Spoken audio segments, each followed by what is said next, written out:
Welcome to the Clean Power Hour Live. I'm Tim Montague, your host, bringing you the latest and greatest wind, solar, and battery news every other Friday with none other than the commercial solar guy, John Weaver. Welcome to the show, John.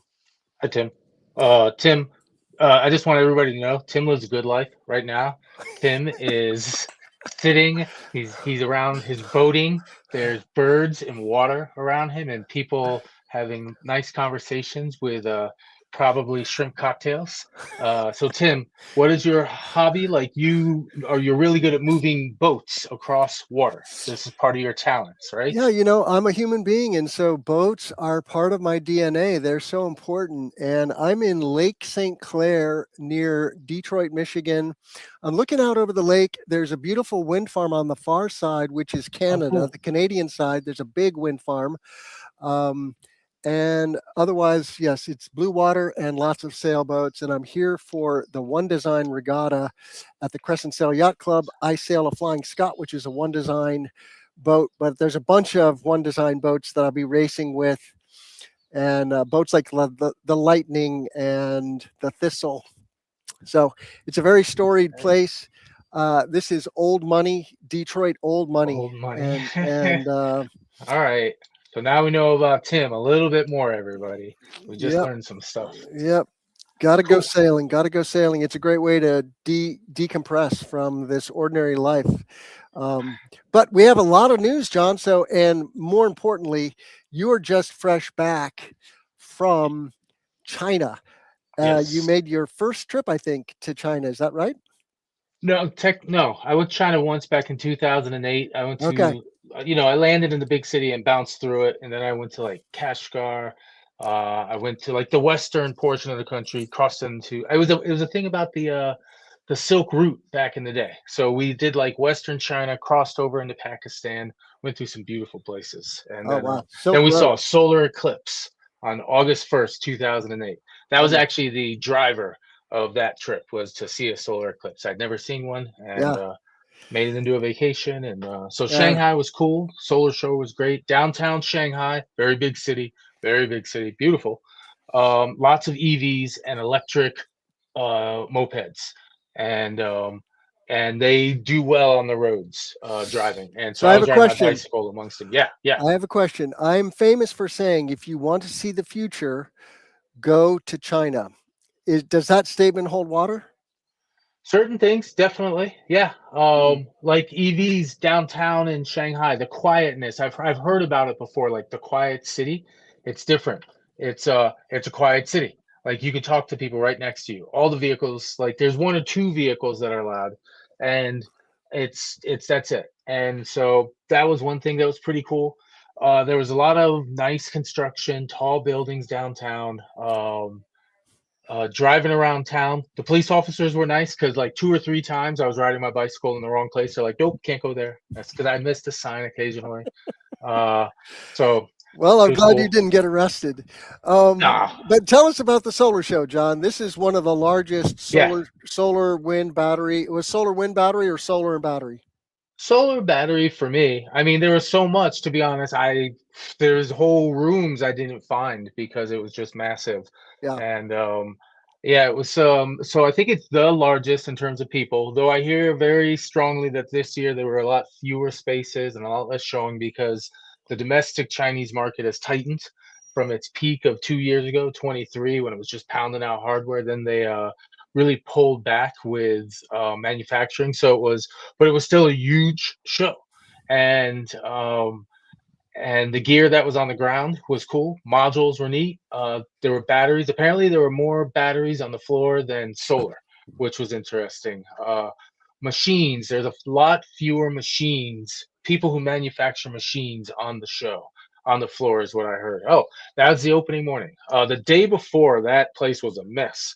So this was like right as it opened. I was like, really good job to the construction crews that made this place look clean, because everybody was bang bang. It sounded like a proper, wonderful construction site. People were just Yeah. doing all kinds of cool stuff. And next day, boom, So lots of people. what was the most unusual thing or the thing that you least anticipated about the show?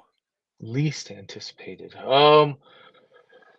Phew, uh, You know what? The salespeople there are very quick, work hard, get you a business card, take a picture of your WhatsApp, ask you what your gear is. A lot of them knew about the complexities of selling into the U.S. market. Some of them didn't. Hmm. But bam, bam, bam.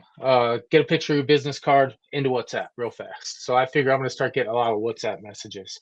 That on the floor Yeah. is your open target, and you're at a show, and that's your job to walk around the floor and buy stuff. So so I get it, but it was just like people were like good at showing you the gear.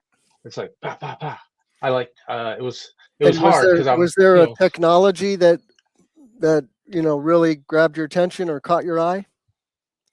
a technology. Well, there's right now the broad infatuation with energy storage, which was supported Yeah. and seeing it. But for Sodium, me, was sodium batteries a thing? yeah, I mean, people were talking about it, CATL, but Hmm. I found that walking the floor, it's easier to get whiz banged by a beautiful solar panel with a wattage and a percentage efficiency than it is a battery. And so I think it's just easier to take pictures of panels and be entertained by it than it is the battery section yet. Because I'm still learning about batteries. I don't know which stats are the coolest yet. So I think the modules, everybody having, and I wrote a story about it. The thing that caught me the most was that so many solar panels were over 25% efficiency. Yeah. And as I'm doing big roofs right now, I'm trying to maximize the DC to AC. Every extra roll of panels costs like, I don't know, 60 cents, 80 cents a watt. That's worth it to build it. It pays for itself. It gets clipped 20, 30%, but you got to do the math to figure it out. And so it's the efficiency is the coolest thing. But energy storage, all the big players that do modules are like stressed financially. They're not making cash. They're not profitable right now. They're supported by state level structures, but some states are allowing their solar companies go BK, some aren't. Some are repurposing manufacturing lines. Whatever it is, module pricing is holding a penny or three below profit, it seems. So all of these companies are, the big ones at least, talking energy storage. And it was cool. I was able to have a conversation with a really smart guy from Longi.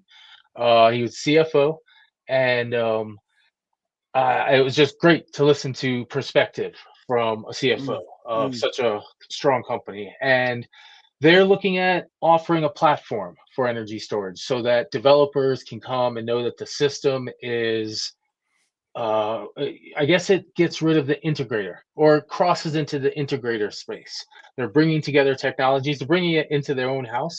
They Yeah. have they bought a battery related company. I read the article, their name passed from me. They have a control system now. Um, the conversation with their CFO included explicitly talking about being able to model and changing with the tariffs in every single region. So the value, oh, you know what? Here's something I didn't anticipate, Tim. Perovskites are awesome, but the value of batteries is greater because Yeah. we already know how to make lots of solar electricity at high noon. Now we need to make our high noon worth more later in the day. Yeah. And Totally. so so while Longi, they have the highest rated perovskite. This is the same conversation. Zhang, I think his name was Zhang because his name was close to being mine, but I'm Yeah. terrible at pronouncing. But Yeah. um, I was saying, hey, what about perovskites? Because you know me, I'm just like, can I touch it? What's the most shiny thing you got? And that, of course, is it is the highest efficiency module on the floor. There weren't that many of the whiz bang ones. Everybody was talking about the stuff they're selling today, and I think it's because the value between a 25% module and a questionable 28 Yeah.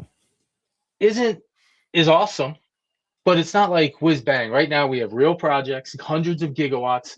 They need to be put in a more valuable manner. And value means catching all the excess and spinning it around the clock as far as you can. And so the value of a perovskite is decreasing I don't know. There's an equation there that's going to break open, but there's different pieces moving at this exact moment. And so right now, Yeah. the whiz bang is making that battery listen to the grid and feed the machine and take care of those solar panels. That's and it doesn't even have to be with the solar panels co-located, of course, just close enough. So Yeah, it's like when you talk to Joel Jean at Swift Solar, who I think you're going to talk to soon. You know, he was on the show a couple weeks ago. He convinces you that they're going to get to a lower LCOE, and you get excited about the perovskites. But then you kind of fall back into, well, storage is so important, and if you have a 25 versus a 28, I don't know. But anyway, it's fine. And did you get to touch a perovskite panel though? yeah. In fact, I'm going to start sharing my little thing. My that story that's on our list. Let's see if I know how Oh, to share because I stuff here. saw Let me I just see the project of the week. Um, StreamYard post by Mr. So we'll do. I think I'm sharing a tab right here. Let's make sure I don't do that one. okay, It's the now it's news. now it's All on. right. So I'm going to start from the bottom. Buzz through some stuff a little quick, but I'll go to the perovskite module first. I only took a picture of one. This is the only one where I was like, all right, because I didn't really have anything else by this company. They're really, Tongwei is really a upstream. They make cells, they make wafers, they make polysilicon. I They're know a they known make brand modules. though. I've heard of Tongwei. Yeah, they're actually, you know who you should interview? He's cool. He knows everything. Finlay, damn it, I Colville, don't even know yeah. his. I'm trying Yeah, to I don't even interview know his last Finley. name. Yes, you should. He's smart. So he has them, I believe, at the top of his list of most financially viable solar power companies. Do you have some sway So with Finley? me, no, I don't know anybody, uh, I've been but trying to but rope he him he into run. an interview for a couple months. Well, get back to work. So he's cool. So that's the only perovskite module. But if we start from the top, there, it's just good crowd. This is where it started. I started seeing a lot of 25% modules, and ICO was one of the first. They were right next to the PV magazine thing, so it was easy. There are lots of 25% modules. There are Yeah. also a few robots, different types, picking up, moving stuff around, which is cool.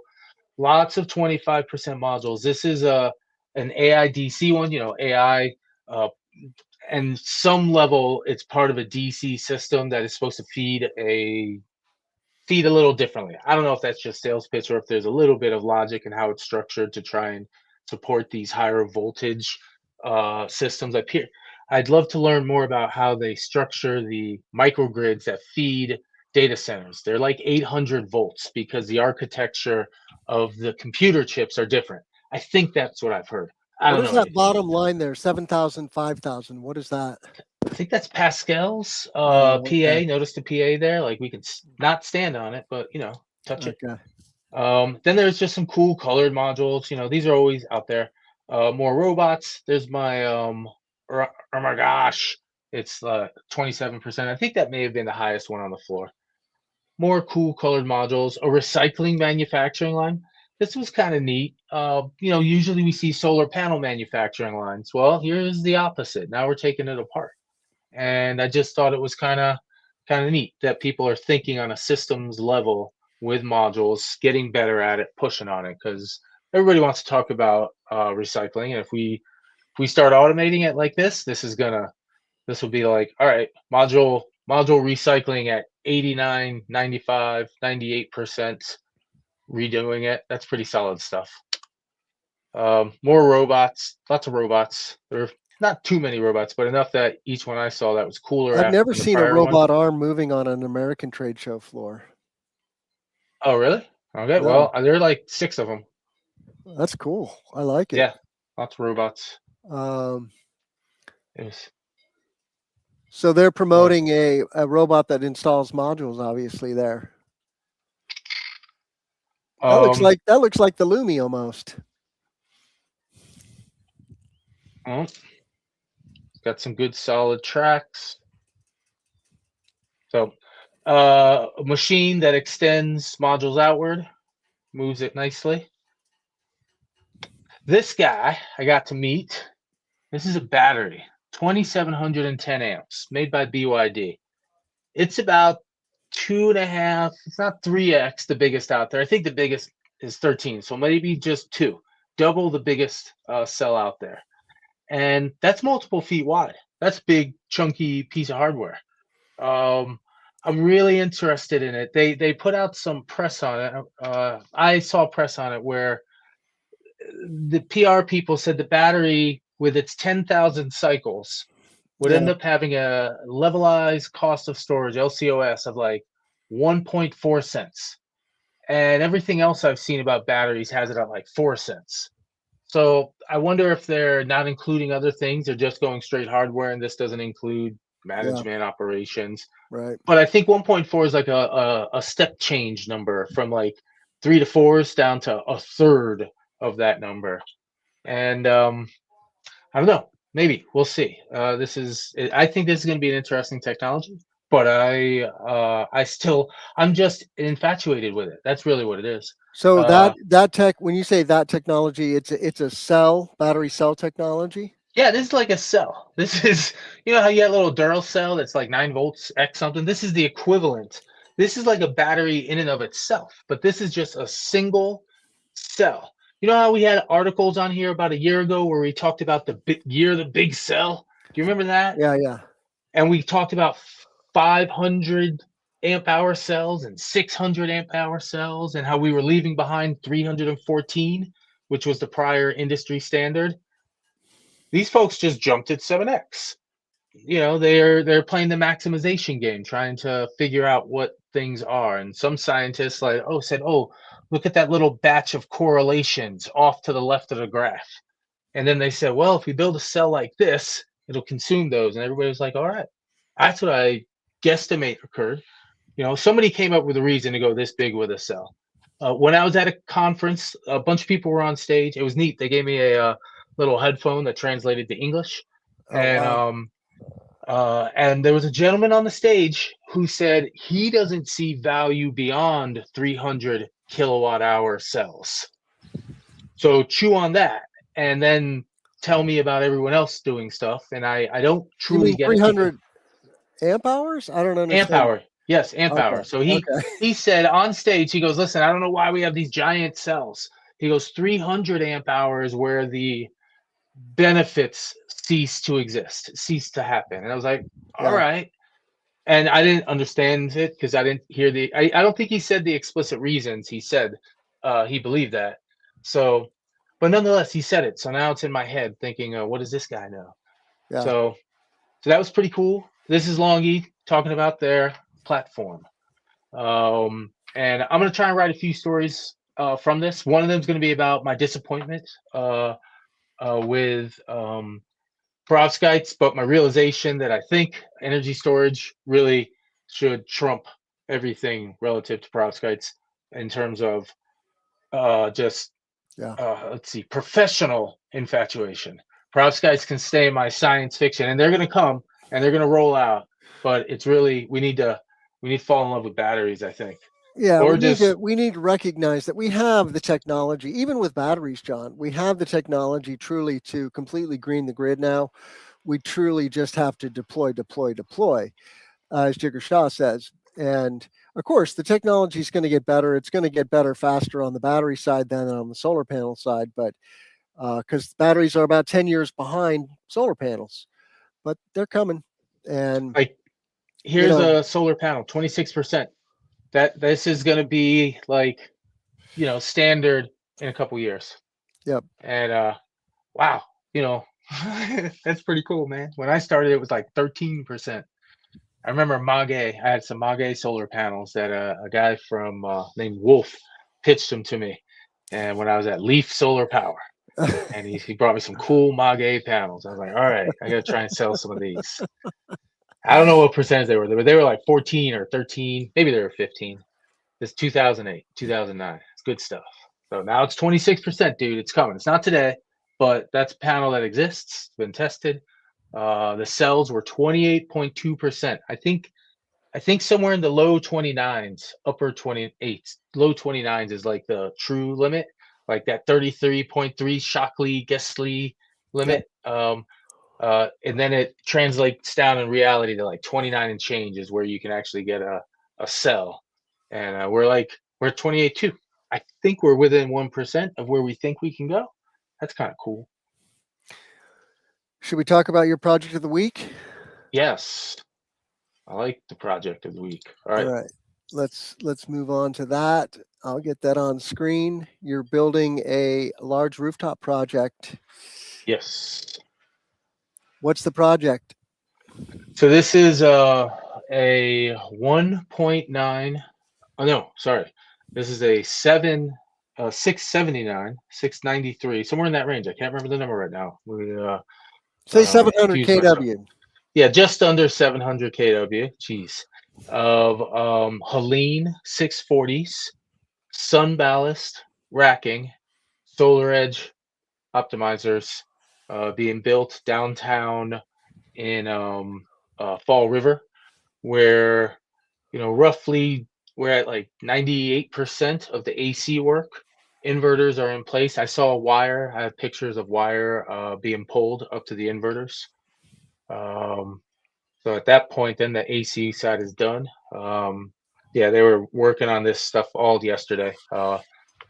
Today, I think everything is getting at least pulled. I don't know whether how it's going to land, but the weather's a lot nicer. And the customer, he owns the building. He's oh, there goes some nice images. That's me with my photography skills. Those are solar edge. You put them directly into the ballast. Okay. So this is, and that wire there, that's for the for grounding it. That's the bonding wire. I guess we had to have a certain number of bonding items that we had to pay as, because at first we were thinking 30. We kept talking about 3471, whatever UL, but then at some point we shifted to, for domestic content, we were going to have to use either Solar Edge or Enphase. We had no choice. And so for this one, we went with Solar Edge because the module, we had already chosen the Helene module. It was a great module. I really wanted to use that product. And so this jived. That's our AC work.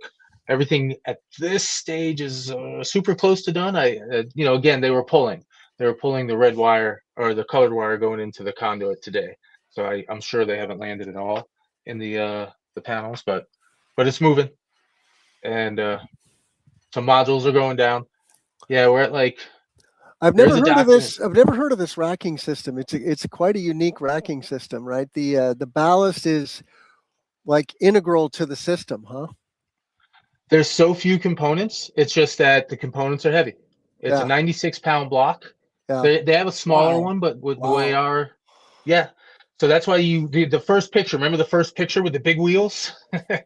That's why we were showing those off. Yeah, but those. So is it one panel per ballast? Well, so you have a ballast, and then you'll have a panel on each side of it. Yeah. And then on the back side of it, you'll also have two panels. So it's really sort of kind of close to that, maybe with an extra row. Yeah. I've never actually looked at the exact count, but I'll do that. And how does the panel attach to the block? Oh, that's my face. There's standard clamps, mid clips. You know what? I don't even know. You know what? I owe this. Oh, that's our AC panel. It just landed yesterday, so I'm pretty certain we haven't put all the wires in it by today. Yeah, I'm so curious about this ballast system, but the good news is it's super durable. Yes, it's made in New Hampshire. There's nothing that can break virtually. I mean, so we went to visit the shop in New Hampshire, and it was great. The project manager, we were researching product, and she said, "Hey, they're located here." And so we all hopped in a car and we saw the factory, shook the dude's hand. The owner was on the ground working. And as you might expect, the owner of a cement factory, he looked like a strong person. So I was like, this is cool. I like buying product from this dude because he's here doing the work. And I don't know, it was just kind of cool. Yeah. So it's obviously made in America. It's made in New Hampshire. It's made like right up the street, about 4 different streets to get to us. So kind of nice to see that. Cool. All right, well, let's talk about safe harbor. We've got a big story. The U.S. federal court in D.C. has ruled that the IRS acted in an arbitrary and capricious manner. After more than a decade of precedent, it required wind and solar facilities alone to change how they establish safe harbor. Why is safe harbor? First, let's establish why is safe harbor Yes. important, John? Uh, the tax credit is going away in different dimensions. The 30% basic tax credit. If you want to have 4 years to construct, you need to safe harbor your project by July 3rd, 4th. Of And then you have 4 2026. years of 20, yes, of 2 months out. No, of a month out, not even a month Yep, out at this not point. even a month away. Yeah, And if you don't get safe harbor, then you have until the end of 2027. So that's what correct. sometimes people forget. We do have a little bit of room here, but a year and a half. We have 18 months unless you safe harbor, and that gives you another couple of years until the end of Yes. 29, I believe, right? No, it's into 20, it's into 30. Oh, it It's is? from, yeah, it's 4 years from July 3rd, essentially. So if it's 30, 26 plus 4. So it's July Is that 3rd, 25 2030. plus 4? No, it's 26, 26, Okay. 26 plus 4. All Yep, right. yep. It's from July 3rd. You get 4 years from that date going forward to complete. And so there was a requirement on larger projects, I think above a megawatt and a half, that there be a physical work test, right? That's what the ruling specifically said. They're no longer going to require the physical work test, right? It's sense well, it's not it's continuous. It's more than just physical. It's continuous physical. So you have to show Oh, that something is happening indefinitely and moving I and see. So not they stopping. effectively wanted the project to be under construction. Now, yes, and then through the magic of magic, uh, people figured out that you're allowed to have construction starting if you're making customized hardware within a warehouse and it's being tracked and modeled and shown as real work happening. And this customized hardware could be transformers, it can be switchgear, and you just start doing all your switchgear piece by piece. And or it could even be torque tubes. You can buy the rights to a torque tube line. These different ideas started to spring up, and these represented continuous construction as well. We actually wrote about this in for PV Mag. Jenny Sparks, I think was her name. She's from a firm in Houston that does tax law, tax specialty law, and Okay. that was another thing. So what this says is no 5%. If you have spent 5% of your project, as of right now, this motion we overthrow it. Now, the reality is, it's probably going to be really hard to get people to invest on $100 million projects with this ruling because unless they're just like on edge and they had no choice and their project was dead otherwise and like wow we just got lucky because we'd already spent 5%. I don't know. I don't know how it could happen, but maybe somehow and then it works. So great, good for them. Maybe they don't. Maybe people who were safe harboring with modules prior are now gonna start procuring safe harbored modules as investment partners to help move their projects forward and get rid of the continuous construction. I don't know, but So the the it's the the the end game here, well, for now, right? There could be the the federal government could still win pushed this. back. So, Yeah, yeah, push absolutely. back. Um, so I guess to be conservative, you probably should just keep rolling with whatever your safe harbor tactic was. But But here's the thing that so I spoke with a lawyer from Norton Rose, David Burton. I think he's quoted early on. He said, there's going to be a class of developers who've been trying real hard to get certain things to happen and they couldn't make it work. So this would be a tool, a backup tool to roll the dice with. He goes, people just above that 1.5 AC value, maybe community solar projects, and they're trying to figure out how to do things and whatever. Somebody's just figuring it out. This could be a tool to use an argument within a court case, and maybe they win. And maybe they win for long enough that it gets things going. Maybe it releases some capital from a bank who says, you know what, it's going to work. We'll figure it out. Something. So who knows? It was a big thing to see. it's just really, really late in the game for big time developers.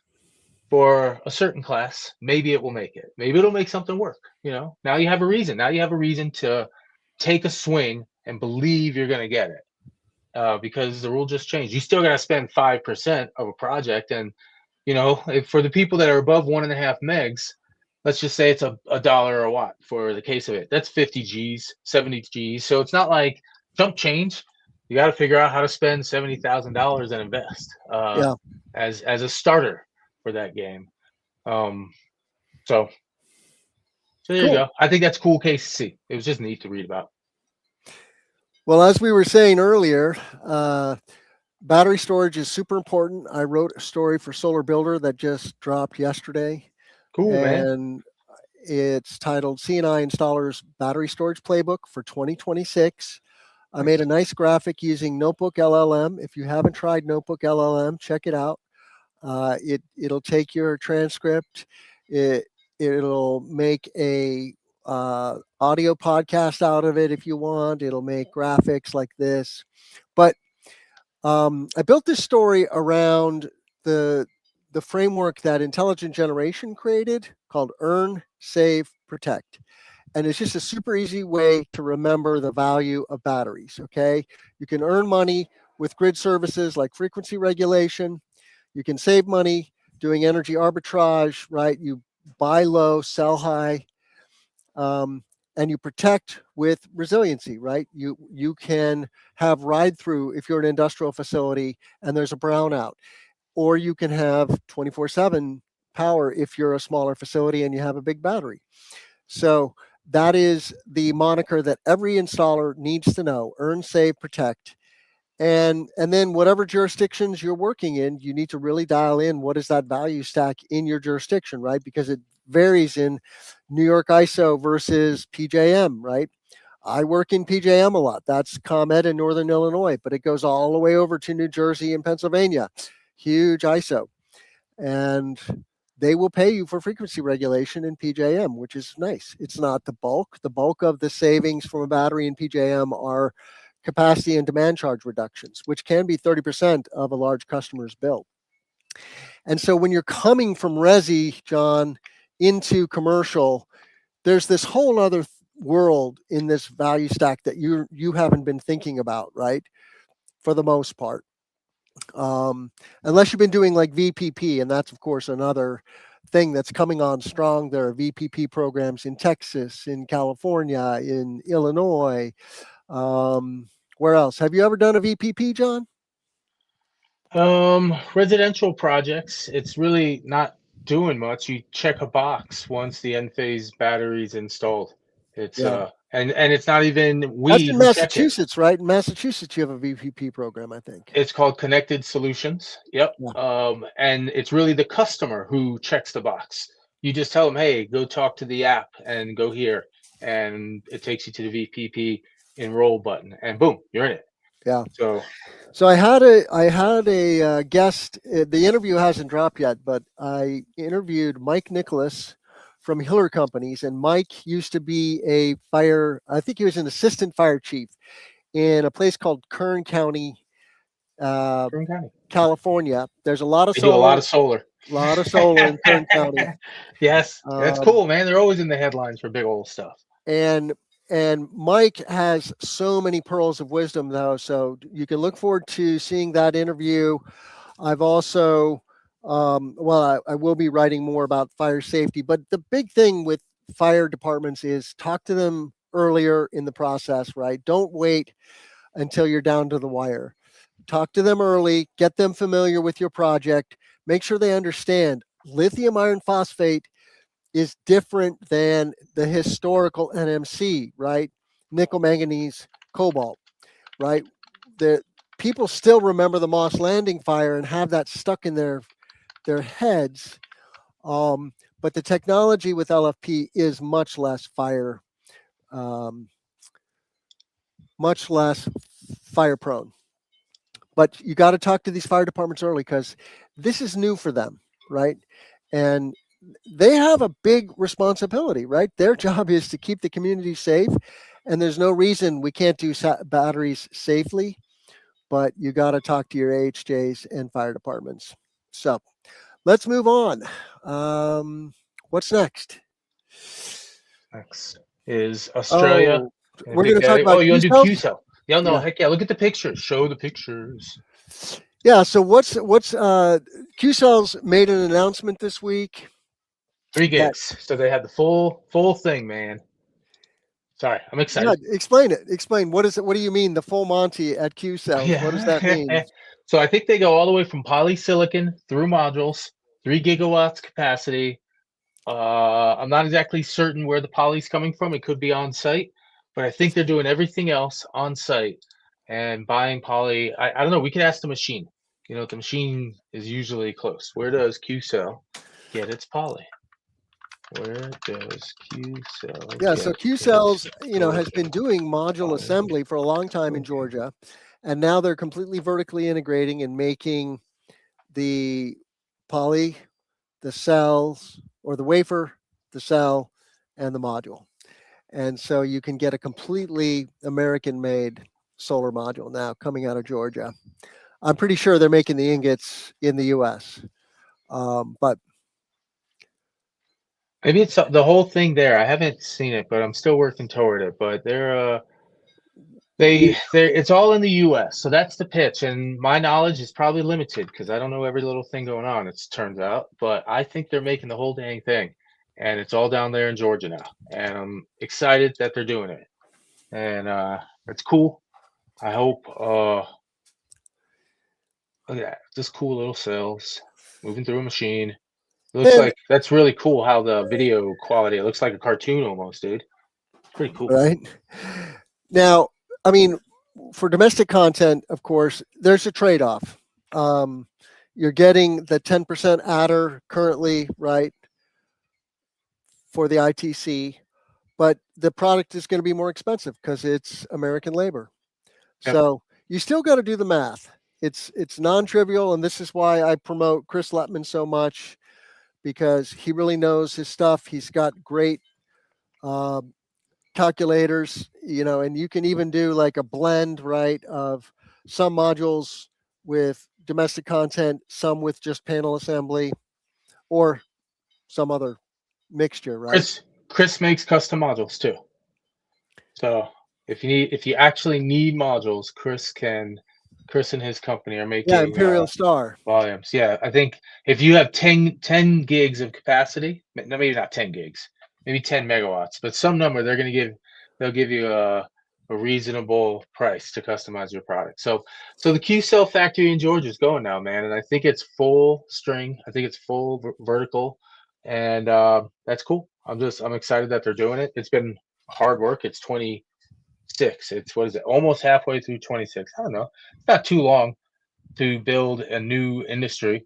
I wonder how many businesses that support little knickknacks surrounding the companies exist. I hope there's something What do you that's mean by happening. knickknacks? There's to manage these machines, to take care of the robots, Okay. The the supply trucks that chain. drive in and out. Yeah, the mini supply chains, the supply chains of supporting the business. How much more paper, how many more 5-gallon jugs of water will be delivered to the office space for people to talk around. All of that's like a little bit of extra business. And so Sure. and I hope the modules are nice. So I want to put some on something. I hope somebody gives me a chance to buy them. So yeah, they'll be around. Well, and 3 gigs. you're buying Helene modules, which are also made in America. I don't think they're as made America, the ones I buy Yeah, they're so not doing far, the as full. They're not making cells yet in the U.S. I don't think. I don't think so Yeah. either. I don't think they're making wafers either. I don't Yeah. know where the poly comes from. So there's some work done in the US, but there's some people like Suniva who are making cells, who just backwards merged with a resi company in a weird manner to suddenly be publicly traded. So I think you can buy Suniva stock now if you Oh, wanted to in solar they did a cells. SPAC. I'm not I don't know this stuff. I'm making fun of myself. I just know I saw it. I was like, oh Yeah. man, look at that backward structure. Like it was a resi company that went public. Yeah. So I now want to look at like companies that have gone public on these penny stock things and see how they raise money. and be like, oh, okay, that's cool. I'm learning, seeing how stuff works. So it's so good job, QSO. Oh yeah, 8-hour battery. We got a Good story job, out of QSO. Australia in PB Magazine by Evie Foley. Australia's first 8-hour battery moves to full operations in New South Wales. There was a neat thing about this battery. I don't know why it was set up this way, but I can actually hypothesize that it might become a thing, in that it if you scroll down to the story a bit, it says yeah, that's beautiful. I don't know. Is that actually the real system? Maybe. Um Limondale the Solar Farm. the project has the ability to charge at 100 megawatts. You can see it in the first paragraph up there, but discharge at 50. And I well, first off, the reason I really find it interesting, the most interesting thing is that for an 8-hour battery, you can then have a 4-hour charge, 8-hour discharge. Doing that twice, Mm-hmm. that's two Two that's two cycles in one full day. cycles. Yeah. And that's not only is it two cycles, it's two discharge heavy cycles. It's Mm-hmm. 16 hours of power output. So if you can somehow figure out how to bridge those two 4-hour windows, you now have a 50 megawatt power plant. And that's kind of cool. Um, a lot of solar panels to fill it up, manage it. But I just like that. And I don't know why they did it. I know sort of why they did it. They're using Tesla batteries, and the Tesla batteries, they just have 4 megawatt models. They don't have 8-hour models. So they just use the charge capacity of the Tesla batteries to connect to the grid and output via a different set of grid control systems, I guess, for the 8-hour version. Or maybe they just cut the output to 50%. I don't know the software calculation exactly, but or the gear, but it's just, they use standard 4-hour Tesla batteries, using them as 8-hour batteries, charging at 50%. Um, um, I wonder if it saves on interconnection costs. I wonder, because there's no output management, but they're taking such a heavy input, the utility wants that somehow. And so they're like, all right, we'll do this.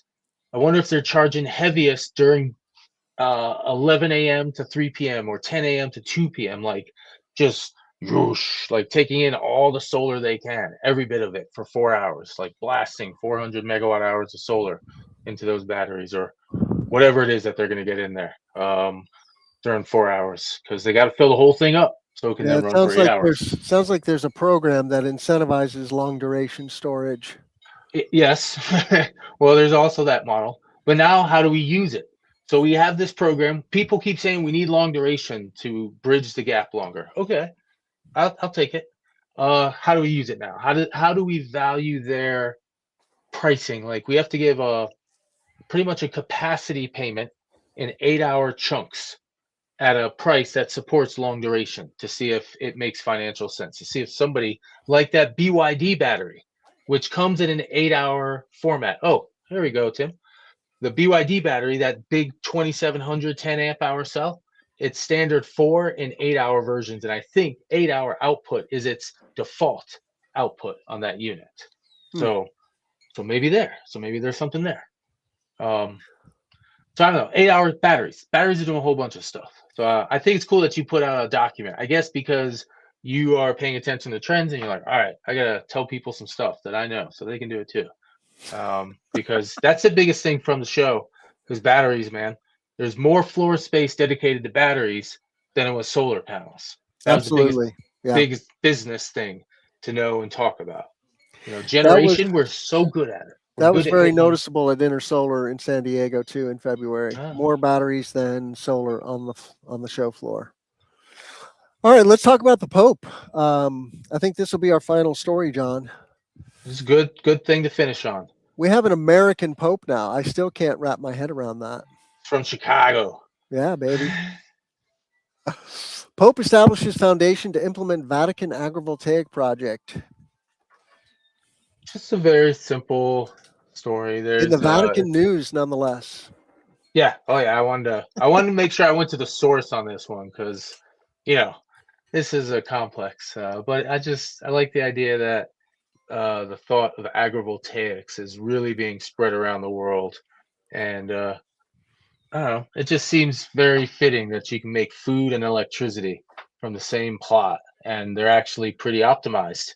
Yeah, I bet you some people are become agrivoltaic like gods. They're just gonna see the proper lighting and know their site and say these 17 crops will coexist in this optimized lighting thing. Because this is gonna I'm talking to some kids. Hey, geez, that's so disrespectful. Some students at a Swiss school with MIT roots who are helping us do a little agrivoltaic design. And now that I'm back in the States, I got to connect with one of them. He's nudged me on LinkedIn again. I didn't respond. Sorry. No disrespect.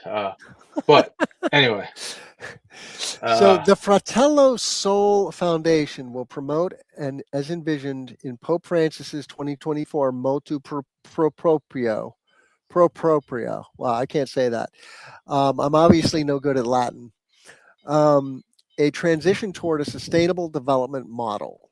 The new installation will provide energy both to the Vatican's radio transmission center and to Vatican City State. Okay, so the Vatican is going green, long and short, right? well, yeah, you could say going green. They're setting a good example. They're testing it. They're building a thing. They're going to make food from it. Uh, you know, maybe they're You know, going green. That's good. there's one thing that I love about the war in the Straits of Hormuz right now, John, and Oh, that is that it is reminding people that when energy prices go up, there's only really one way to hedge against that, and that's with solar and batteries and driving an EV. And Americans are starting more and more to recognize this and think about it and take action on it. And we're just getting started, right? We're at maybe 10% solar grid, right, in the US, and we're going to go to 50% in the next 25, 30 years. And that's the only thing that I like about oil wars. But no worries. All right. I truly think that's what we're doing in the Gulf is an oil war. But all right, John, is there anything else we should do before we close out here? We should thank the Pope for giving agrivoltaics some attention, and then if anybody needs any help with the solar power, we can help you with that stuff too, because we like solar power. Check out all of our content at cleanpowerhour.com. Tell a friend about the show. Um, check out my interview with Mike Nicholas, which is going to drop in the next couple of weeks. And John, how can our listeners find you? Commercialsolarguy.com. Gonna clean up my website, but that's the best place. We have a nice contact us page. You can give us a ring. I'm around if you're in New Bedford or Boston or Cambridge. I can be found. Yeah. And if you check out cleanpowerhour.com, I would love it if you would test our chatbot. We have a chatbot there, which we trained on my book and some other things. So it should be pretty intelligent. It should be able to answer real solar questions for you. It will also encourage you to reach out to me, but I would love to hear some feedback on the chatbot. Is it worth having the chatbot or not? It's not free. It costs tokens. So I'm trying to get some more feedback on the chatbot. And with that, I'll say, let's grow solar and storage. Thank you so much, John Weaver. We'll see you again in 2 weeks.